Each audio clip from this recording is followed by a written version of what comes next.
ಈ ಹೊತ್ತಿನ top stories. ಸದನದ ನಿರ್ಣಯವಿದ್ರೆ ಏನು ಮಾಡೋಕ್ಕಾಗಲ್ಲ. ತಮಿಳುನಾಡಿಗೆ 18,000 ಕ್ಯೂಸೆಕ್ ನೀರು ಬಿಡಿ, ಕರ್ನಾಟಕಕ್ಕೆ ಮತ್ತೆ ಸುಪ್ರೀಂ ಕೋರ್ಟ್ ಸೂಚನೆ. ಬೆಂಗಳೂರಿನ ಕುಡಿಯುವ ನೀರಿಗೂ ತಮಿಳುನಾಡು ಕೊಕ್ಕೆ ಗುರುವಾರ ವಿಶೇಷ ಅಧಿವೇಶನಕ್ಕೆ ಮಗ್ಗದೊಮ್ಮೆ ಸಿದ್ಧತೆ. ನೀರು ಬಿಟ್ಟರು ಆಶ್ಚರ್ಯವಿಲ್ಲ ಅನ್ನುತ್ತವೆ ಮೂಲಗಳು. ಕಾವೇರಿ ಕೊಳ್ಳದಲ್ಲಿ ಇರೋದೇ 29 ಟಿಎಂಸಿ, ನೀರು ಬಿಡೋದೇ ಬೇಡ ಅಂತಿದೆ ಮಂಡ್ಯ ಮೈಸೂರು. ಸರ್ಕಾರದ ಬೆಂಬಲಕ್ಕೆ ನಿಂತಿವೆ ಪ್ರತಿಪಕ್ಷಗಳು. ಸಿಂಧು ಒಪ್ಪಂದ ಮುರಿದುಕೊಂಡ್ರೆ ಹುಷಾರ್, ಯುದ್ಧದ ಮುನ್ಸೂಚನೆ ಕೊಡ್ತಾ ಇದೆ ಅತ್ತ ಪಾಕಿಸ್ತಾನ. ಬರೀ ಬಾಯಿ ಮಾತಲ್ಲೇ ಕಾಲ ಕಳೀತಿದೆಯಾ ಭಾರತ?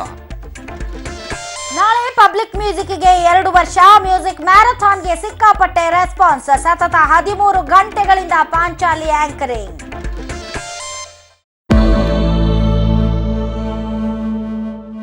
ಓಕೆ, ನಾವು ಪಾಕಿಸ್ತಾನದಲ್ಲಿ ಯಾವ ರೀತಿಯಾಗಿ ಶಸ್ತ್ರಾಸ್ತ್ರಗಳು ಎಲ್ಲರ ಕೈಯಲ್ಲೂ ಕೂಡ ಸಿಗ್ತಾ ಇದೆ, ಮಿಸ್ಯೂಸ್ ಆಗ್ತಾ ಇದೆ ಅನ್ನೋದು ಇದರಿಂದ ಗೊತ್ತಾಗ್ತಾ ಇದೆ. ಮಗಳ ಕೈಯಲ್ಲಿ AK-47 ಗನ್ ಕೊಟ್ಟು ವಾರ್ನಿಂಗ್ ಅನ್ನ ಮಾಡಿಸ್ತಾರೆ ಅಂದ್ರೆ ಎಷ್ಟು ಮಟ್ಟಿನ ವಿಕೃತಿ ಅನ್ನೋದು ಕೂಡ ಗೊತ್ತಾಗುತ್ತೆ. ಪಾಕ್ನ ನೀಚ ಮನಸ್ಥಿತಿಗೆ ಇದಕ್ಕಿಂತ ದೊಡ್ಡ ಉದಾಹರಣೆ ಬೇಕಾಗಿಲ್ಲ ಅನ್ಸುತ್ತೆ.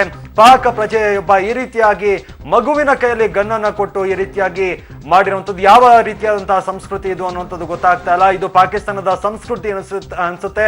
ನಿಜಕ್ಕೂ ಕೂಡ ಅದಕ್ಕೆ ವಿಶ್ವವೇ ಧಿಕ್ಕಾರವನ್ನ ಕೂಡ ಹಾಕೋಗುತ್ತೆ. ಈ ರೀತಿಯ ಮಗಳ ಕೈಯಲ್ಲಿ AK-47 ಗನ್ ಕೊಟ್ಟು ಒಂದು ರೀತಿ ರಣಹೇಡಿ ಈ ರೀತಿಯಾಗಿ ಮೋದಿಗೆ ಬೆದರಿಸುವಂತಹ ಪ್ರಯತ್ನವನ್ನ, ಅದು ಕೂಡ ಮಗಳ ಕೈಯಲ್ಲೇ ವಾರ್ನಿಂಗ್ ಅನ್ನ ಮಾಡಿಸ್ತಾನೆ ಪಾಕಿಸ್ತಾನದ ಪ್ರಜೆ. ಪಾಕಿಸ್ತಾನದ ವಿರುದ್ಧ ತೆಪ್ಪಗಿರುವಂತೆ ಮೋದಿಗೆ ಮಗಳ ಕೈಯಲ್ಲಿ ವಾರ್ನಿಂಗ್ ಅನ್ನ ಮಾಡಿಸ್ತಾನೆ. ಪಾಕ್ನ ನೀಚ ಮನಸ್ಥಿತಿಗೆ ಇದಕ್ಕಿಂತ ಉದಾಹರಣೆ ಬೇಕಿಲ್ಲ ಅನಿಸುತ್ತೆ.